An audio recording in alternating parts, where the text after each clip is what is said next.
hand on his shoulder. We always said she was his buttress against himself. In the hours that followed, she stayed calm and asked questions, but her lovely face was warped by fear. Then the police and an ambulance came, just in case. And us, murmuring, hearts thudding, shaking sand from our towels to cover their warm, trembling arms. Later, someone would say they saw a vulture circling in the distant sky. We sent our maids with food to the family's home in Villa Confederação, and we visited for a time, embracing them and clasping their hands. But then we stayed away.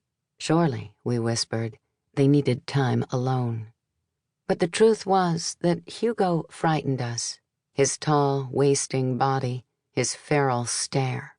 Yet we continued to drive past their house, surrounded like our own by 8-foot stone walls embedded with broken glass and barbed wire, its gate locked, doors bolted, the windows with bars, decorative and invulnerable, because like us, they had once found footprints in the flower beds outside their bedrooms. We imagine walking through their gardens as we had at their parties so many times before, and there we see Luisa leaning against the trunk of a cheflera.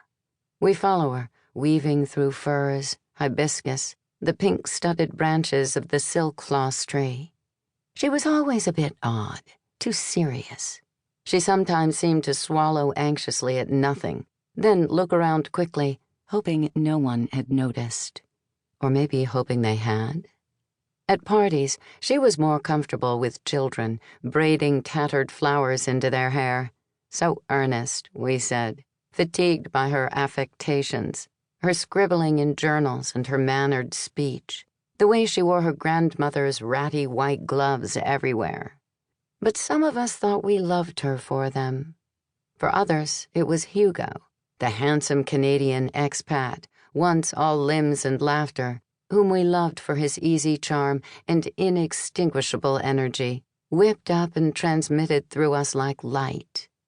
Others among us have loved Dora all our lives and admired her proud beauty, even as she drove around the neighborhood in that noisy little Simca. She was one of us, a descendant of the Confederados, who fled in defeat from Alabama after the American Civil War to Brazil, where they licked their wounds and prospered. Our ancestors, Baptists and Methodists, brought clean churches to this superstitious place and woke the echoes with their hymns. Peasants here farm with plows now, which they never would have had in this backward country if not for our people.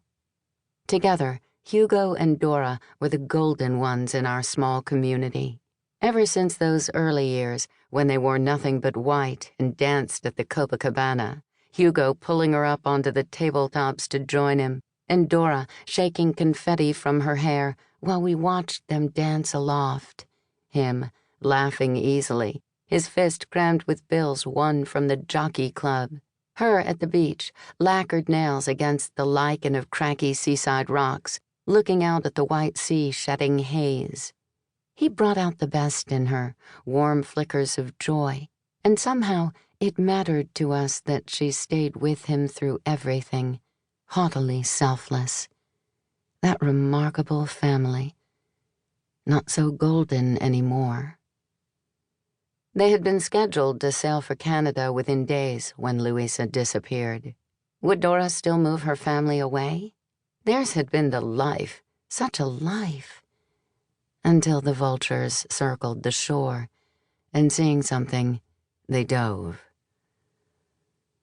Why say such an unkind thing? Yes, stop that. Why must we always try to make stories about dead girls into something lurid? It was a terrible accident, nothing more. But was it really? An accident? My maid swears she saw her all alone on the tram, and this was the day of their goodbye party, and she was crying. Oh, everyone but her parents knew she was up to something. It's true, such troubled people. What a dreadful thing.